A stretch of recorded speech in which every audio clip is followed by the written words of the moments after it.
वेंगुर्ले नगर परिषद निवडणुकीत भाजपचे राजन गिरप नगराध्यक्षपदी विजयी. शिवसेनेचे पिंटू गावडे व काँग्रेसचे विलास गावडे यांना केले पराजित. वेंगुर्ले नगर परिषदेवर पुन्हा एकदा भाजपने झेंडा फडकवला.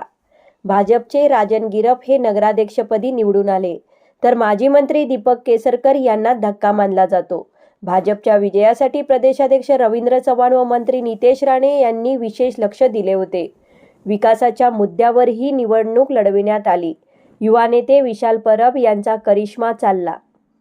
जिल्हा बँक अध्यक्ष मनीष दळवी, उपाध्यक्ष अतुल काळसेकर, संचालक महेश सारंग आदींनी भाजपाच्या यशासाठी कंबर कसली.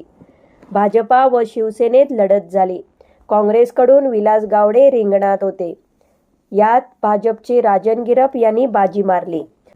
दीपक केसरकर यांच्या मतदारसंघात भाजप नगर परिषद आपल्या ताब्यात राखते की शिवसेना भगवा फडकवते याकडे लक्ष लागून राहिले होते. यात भाजपने यश संपादन करत दीपक केसरकर यांना धक्का दिला. नंबर 1 निर्धार न्यूज, वेंगुर्ला.